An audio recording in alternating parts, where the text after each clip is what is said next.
In today's episode, we're going to be talking to René Morkos, who's the CEO and co-founder of Alice Technologies. Alice's mission is to improve the standard of living globally by reducing construction costs with AI. Welcome to the Productive AI podcast. I'm your host, Troy Angrignon. If you're interested in this topic, also stick around until the end, and I will be asking René for his advice to other AI company founders. With that, let's get into the interview. So I'd like to introduce René Morkos. He is an inventor, founder, adjunct professor at Stanford, inventor of the world's first generative construction simulator and optimizer, which we're going to ask him about. He has a PhD in artificial intelligence applications for construction. He's a second generation civil engineer. He has over 23 years of experience in construction globally. Across both industry and academic environments, and has been a project manager all over the world, including Afghanistan and Abu Dhabi. And since 2015, he's been running a company whose mission is to reduce the cost of construction by 25% globally in order to improve standards of living. René, welcome to the show. Hey, Troy, that was a great introduction, and it's great to be here. Thanks for inviting me. Yeah, you bet. So I've been looking forward to this conversation in the same way that I look forward to most of these conversations, which is it's an opportunity for me to learn about an industry I don't know about, and hopefully we can share some of that with other folks, and also for me and for other folks to learn how you kind of married AI to solve some problems in that industry. So I'd love to maybe just get some background about how you kind of got here, how you arrived here at this moment first, and then we can get into the rest of the conversation. Yeah, I think construction operations is the sexiest thing in the world, so I'm glad to share that with you.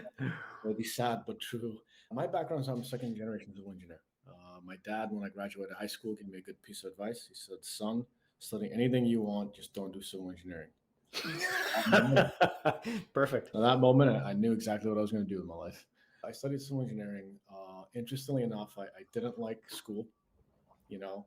And so I would cut class and volunteer in construction sites. I like the building, like that really jazzed me, right? No, the droning on about structural analysis was not really kind of my cup of tea. And God punished me, I think, by making me a professor now. I've built stuff around the world, like you name it, I've built it. Underwater pipelines, $350 million oil and gas refineries. I spent a year in Afghanistan, of all places. Design, build, procure my own jobs from A to Z. In the role of master builder. You can't do it in the sort of civilized world in the sense that there's too many codes and regulations. You have an architect and an engineer and structural engineer. Now it's all of those things. I was given, started with two people, then it was 6, and then 60, and then at the peak it was 114. I was managing 5 projects simultaneously. I was definitely in over my head. I was 22. I was like, holy cow. And I remember thinking like I was building these landing strips for F-16s, right? Which is a slab.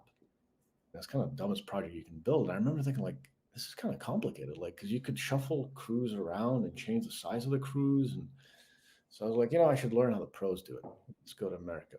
So I ended up at Stanford, did my PhD there, and I guess if you're a hammer, everything's a nail. So if you're in Silicon Valley, you're going to put AI to everything. So I started tinkering around with what I was trying to do is improve space usage. So I noticed this really interesting thing, which is construction sites are empty. Like, think about it. Drive down the road, look at a construction site. When's the last time you've ever seen it teeming with workers? And there'll be maybe a pocket or two of work, but it's literally empty. There's nothing going on. So I started measuring that. So 3% of space is used for construction. Look at asset utilizations like in top factories, you'll see 70%, right? So I was like, okay, well, low space usage. If you increase more people on a construction site, then you should be able to finish a job faster. But you can't just randomly start throwing people at a construction site. It's unsafe. So the algorithms I developed were like really allocating spaces, right? At some point, there was this aha moment, right? Which was like, wait, like, the darn thing knows how to build. Like, it doesn't know how to build very well, but it can build it. It really resolves the constraints accurately. It gives you a buildable schedule. So that was like the, hold my beer moment. So literally sat down, started digging deeper, added resources to it, and labor, and then calendars and cranes. And we sort of founded the company. We won the Spaces competition on campus. And the investors were interested, and classic Silicon Valley story, raised, small amount of money. I was the lowest paid person at Alice for, 4 or 5 years till we closed the first deal, a major deal, not even a pilot. But yeah, Silicon Valley story, two guys in a basement in Stanford, kicking this thing in the teeth over and over and over again. It caught fire 6 times from Sunday. And then at some point, it just got better and better and better and better and better. And now we are where we are. McKinsey did a study, and 98% of large construction projects are 80% over budget and 20% behind schedule. This is our average performance as an industry. There's another kind of famous study done by Fondal, and then other people sort of picked it up. He started this in the 60s, and he was studying productivity. So he was studying, literally he looked at dollar output per hour worked for the industry. In every other industry in the world, the dollar output per hour worked has increased steadily over the past 50 years. Construction is the only industry where it's stayed the same. We have a major challenge in our field, which is that our field hasn't been converted theoretically into algorithmic terms. When I was doing my PhD, I had a computer science major come to me and he said, I really want to build software for construction. And I was like, wow, you're like the only person I met that said that. And he's like, what book should I read? Where can I learn the model? Right? Where do I pick up? What are the pieces of the puzzle? And so what I did in my PhD is I converted construction to algorithmic terms. And so that's one of the major things that's lacking right now. And I think one of the big things that we've done at Stanford really over the past, because I've built on 25, 30 years of research at SciFi, our research institute. When I hear something like this industry hasn't improved in the same way, the question that I think about there is what's stopping it? What are the structural barriers impeding it from making that progress? One of the things that's actually counterintuitive is we had a PhD in our department that wrote a great piece of work, and what she figured out was construction is actually highly innovative in specific verticals. If you invent a better hammer or a better excavator or a better paver, right? That's adopted immediately. It's the cross-functional innovations that have been evading us for decades. And I personally think that there's several reasons for that. One is that there isn't this theoretical foundation for it, right? You can't apply algorithms to the problem because no one's formulated it that way. So that's something I think we've really done, right? My PhD, my research, and others at Stanford have kind of finally laid those bricks down, right? And my sincere hope is people will be able to build on it, but we're still at the beginning, right? I think another problem is that construction is fundamentally harder to digitize than other fields. So I'm sure, some of the listeners are like, well, what do you mean? All fields are difficult, but there's a very specific example. There's a technology called parametric design. And it's if you want to draw, call it a cylinder, if you want a bigger one, you got to redraw it. A smaller one, you got to redraw it every time. If it's parametric, you change the height diameter and the tool redraws the object. This has been done in design since, the 80s. They've been trying to do it for construction since the 80s. The issue was that the size of the 3D file was too big for our processors to handle till really 5 years ago. What I'm trying to explain is that it wasn't that technology was lacking. It was that the actual processing speed, right, wasn't able to crunch it. And so that's starting to happen now, right? I think that the computers are now reaching the point where they can crunch enough data that these problems are becoming tractable. I thought that problem would have been solved maybe 10 years ago, 15 years ago. But look at where computer games were 10 years ago, right? You did not have these multi-million person player games that you could do on that would not exist. Right. When I was starting to do my PhD, I clearly remember, right, that the conversation amongst the PhDs was Autodesk's, modeling solution can do 20 megabyte files. Right. And three-story buildings, that was the limitations. And Bentley was doing 150 megabytes and they could do $100 million project, right? But it was really that was the limiting factor, right? So what is it that you are essentially trying to do with Alice then? So what's the actual function that you're trying to achieve? And then why did you go, okay, well, that's not working. We're going to take a completely different run at this. What we've done, so the way I explained parametric technology, right? What parametric technology is done for design, i.e. my boss in Afghanistan walks in the office and says, hey, I want to move the staircase from the left side of the building to the right side of the building. I'm thinking, crap. I've got to change all the cross sections, all the elevations, 47 drawings are now because of that change. With a parametric tool, you have a 3D model, you literally move the staircase and everything updates. That's never been done in construction. Been deemed impossible. So that's what Alice is. Alice is the first system in the world that can do that. It can basically take a construction project and you can say, add a crane, rebuild it, add a delay, try fast drying concrete, add more people, try overtime, like whatever it is that you want to do, you can just tweak the parameters and it will rebuild your project millions of times. What is construction? Somebody comes up with a design, a scope, someone says, hey, this is what I want built. We take that information as our input and we go figure out how to build it. And figuring out how to build it means that we have to figure out like how many people do what on what day, which sequence, I'm going to shuffle the crews this way, A, B, C, third floor concrete, second floor, steel, whatever the heck it is, right? So that's what construction is. It's basically figuring out, it's an operations research problem, classically. It's operations problem. I was going to ask you that because we've had operations research technology and algorithms and approaches and models for decades, right? So is this fundamentally operations research in a fancy wrapper? Well, you've had this world of construction management and you've had this world of operations research, and they've been separate. And so what my work did was it converted the construction problem into algorithmic terms. And you can suddenly apply, like it's, from a research perspective, I was sort of tunneling as, that's what you're supposed to do as a research PhD. So again, I'm getting deeper and deeper in the weeds. And at some point I was like, oh, like I'm not finding any more publications. I'm like the only one that's working on this thing. There's no other people. So I was like, oh, it's great. And then I sort of broke through this translation and this wave of, 200,000 publications came at me from like discrete event simulation and mixed integer programming and convex optimization and genetic, like suddenly like, holy cow, like you can apply all of it, right? So that's what Alice is. People think construction is really super, outdated field. It's not innovative and a bunch of lugs and a pickup truck and some shovels, right? But for me, like when you really sit down and look at the actual thing that's happening, when you look at the complexity to manage a $350 million project, right? That's incredibly beautiful.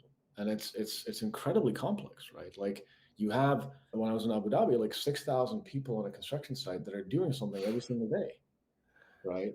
And you're burning through $1.6 million a day. That project had 2 million documents that needed to get tracked, stored, updated, all the above, right? So that's the level of complexity that you're dealing with. And thus far, leaders have not been able to sort of crunch these things. Now they can. And we've got the theoretical conversion, if that makes sense. If you're building something, what do you really want to do? I want to figure out the best way to build it. I want the fastest, the cheapest, the least risk, whatever the heck it is. Well, sure, there's kind of two ways to do that. You're either going to sit there and crunch it in your head, right? Or you can get an algorithm to kind of say, well, I've built it 600 million different ways. Here's the fastest. So two thoughts on that. One, I really like this idea that within the domain of construction, you dug, and you kind of hit the bottom. You're like, there is nothing else until you broke through. I almost think of it breaking through sideways through the wall into the OR space, the operations research space. And you're like, whoa, look at all the cool stuff over here that has not been applied over in the construction world.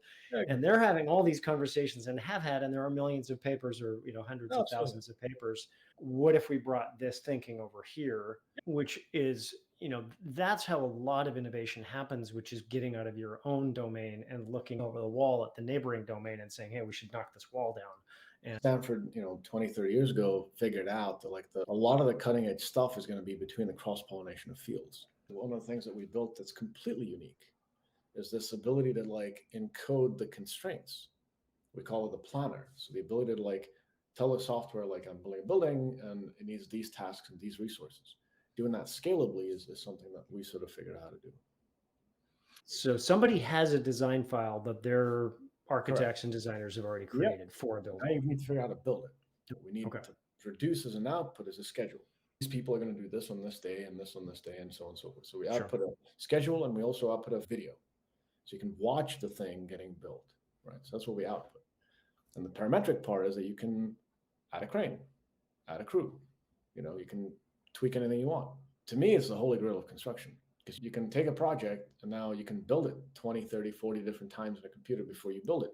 Alternatively, something's getting delayed, you can again build it 10, 20, 30 times before you build it. We've had scenario tools, we've had what if tools, but the idea that you could say, well, I have this 3D model and I can put it into this system and I can say, here are my constraints. I have this many crews of this many people and this many cranes. Yep. What should I do in what order given those sets of resources in order to get this done as quickly as possible? Yep. You'd run that scenario or scenarios. Correct. And then I could say, oh, but I've got some additional financing and we just freed up some equipment, but also this other equipment is delayed. Right. I can rerun the whole thing. Absolutely. One of the things that's I think kind of insane is you can upload a new design, copy the rules from the old design, paste them on the new design, and hit resimulate.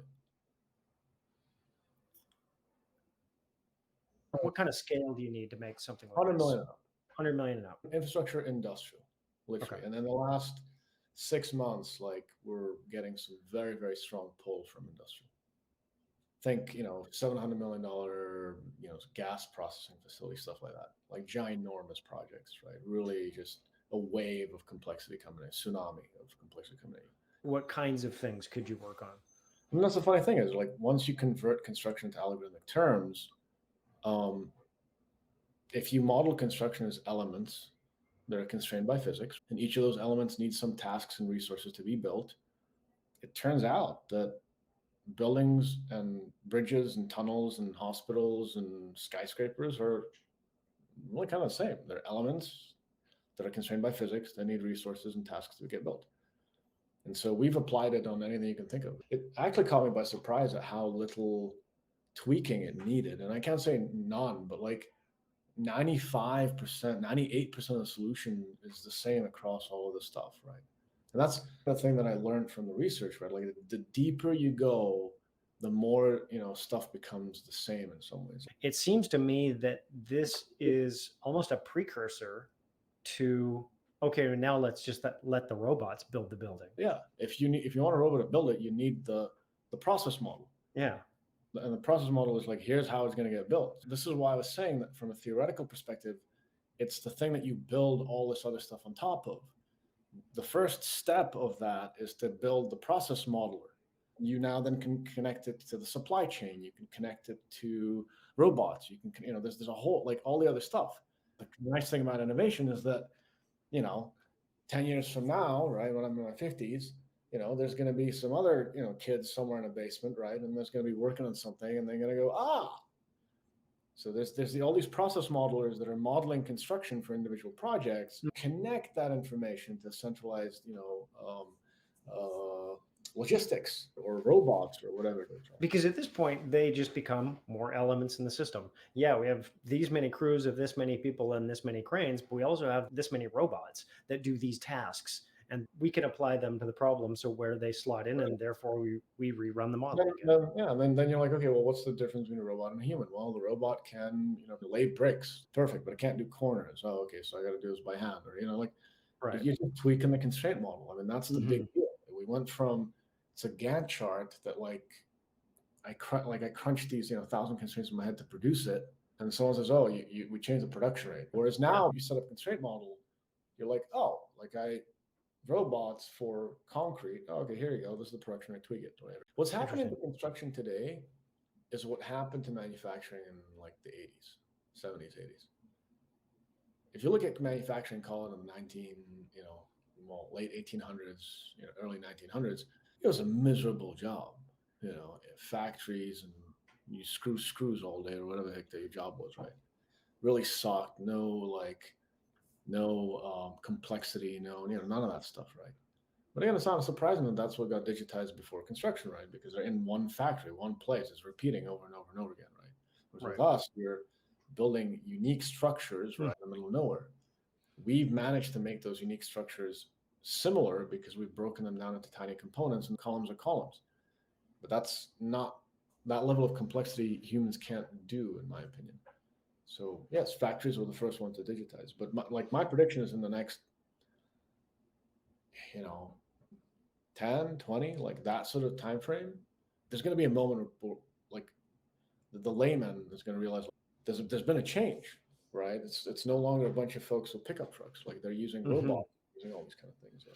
I love Kai-Fu Lee's take on this, which is everybody cries about artificial general intelligence and when will the Terminator robots come? And he goes, we have a much bigger problem, which is the cultural adaptation to these new technologies and what it means for the labor market. Yeah, I mean, like, look at like ChatGPT. My PhD advisor sent me a text, and he asked the computer, the GPT, he said, what is the shortcoming of the critical path method in construction? Highly technical question, right? It's a question that you could ask a decent PhD student, and they would give you hopefully a semi-decent answer, right? Sometimes not. The darn thing answered it, 80% of what I would have answered. Like if someone had answered this, I would be like, I've studied this for 13 years. I could nitpick a few things in here and you missed a piece, but that was a really good answer. And the next text was, we're entering a future where everything is going to be very different. I did want to touch on one more thing. So what's interesting is you guys are coming at this from an operations research perspective. I think right now we think AI is ML, right? Machine learning, or it means deep learning. It only means these things. But I think what people forget is the bigger picture. AI, or the broader umbrella of artificial intelligence and algorithmic everything, has kind of been around for 60 plus years. OR as a piece of it, knowledge systems. I would argue that what you're doing is maybe even borderline on kind of rules-based and knowledge systems. We've got machine learning, we've got deep learning, and there are all these different elements in this big umbrella of sort of algorithmic everything. Are you guys doing anything or have any plan or even any need for things like machine learning or deep learning or any of those kinds of things? Yeah, absolutely. I mean, the thing that we will do machine learning for is once changes start happening on site, the question you want to ask yourself is what schedules are most resilient to change? So if you're updating, here's what happened, here's what I thought will happen, here's what happened, then the next time you can design systems that can absorb those. And you're building an operations model that is resistant to those scenarios. I think we'll close it up there. So I did say that I would just ask for your advice. You've been running this since 2015? If you're going to found a business, average time is 7 years. We've looked at the numbers, it's 7 years for you to really start seeing some traction. Any advice to other folks following behind you? Yeah, I guess like 3 pieces of advice that I learned maybe the hard way. I think the first one is the point of a business is find your ICP, your ideal customer profile, define it. Yeah. That should be no longer than 100 people, 100 companies long. Figure out how to create value for the ICP and deliver value to the ICP, and then ignore everybody else. So when you're a startup founder, you're desperate, you talk to everybody, take all the deals you can, right? Whereas this way, you sort of say, no, I'm going to focus on this specific market. Second piece of advice is segment the market, right? Segment the market into, for us, commercial, residential, etc. Segmented by persona, etc. Like, be very, very specific. Break it down by size of company, by type of industry, whatever it is that you're working on. Break it down and then figure out where it is. Where's the lowest hanging fruit that you can target, right? And I guess the third thing is, think about pipeline. So especially if you're an engineer, you've got to think about how to generate leads, how those leads get qualified into, marketing qualified leads, sales qualified lead, how those become opportunities, how those basically then become paying clients, and then how do you service those clients? Those are stages in a life cycle, and you need to know what are the entry criteria and exit criteria for those stages, what are the documents you need, and etc. If you do those things, right, which is a business is figure out your ICP, create value for the ICP, expand to other ICPs with an ICP. That's step one. The second thing is segment the market, really segment it, and be very, very focused on what you think you're good at. And then the third is build a pipeline. So stages in your customer life cycle, and be clear about how you're generating leads, how the customer is moving through those stages. On point one, the ICP, I run into this a lot. I would love to get your advice if you were coaching somebody and they said, yeah, I hear you, but I want to conquer the world and I want to sell to everybody on earth eventually. So I don't want to narrow my ICP. What would be your advice to that person? You're making a big mistake. It turns out that a business is a relatively complex thing, and so let's if you're whatever your business is, at some point you have a marketing department, at some point you've got salespeople, at some point you have a product department, engineering department, and a customer service department. Those are kind of the piece of the puzzle. And so what will happen to you is the following: you'll have your services departments building services for small clients that are rapid turnover. So they're like, oh, 2 weeks, that's it. Your sales are selling to clients that are, oh, hey, I need like a 9-month commitment, right? and your product is building for somebody that's in the middle, or and there's a misalignment across these various pieces of the puzzle. Mm-hmm. The issue is that the puzzle becomes so large that no matter how smart you are, it's not like you're going to crunch everything. Like people are putting in 40, 60, 80 hours a week, and there's 20 or 30 or 40 of them. You can't process, someone's 40-hour a week in a 5-minute conversation. And so unless they're all rowing towards the same direction, they're going to start rowing in different directions, and you're going to have some serious trouble. The question you got to ask yourself is, how many times are you saying no? Yeah, it sounds like a great opportunity, but they're in the wrong location. Look, I get it. I get that they're super excited about our technology, but we've done this before. We've worked with clients that fit this profile, and we haven't succeeded. And here's why. Like, we have succeeded with these clients. Brilliant. Focus on them, build a business of them. And once you start getting that flywheel churning, product market fit, now you can start expand to someone else, right?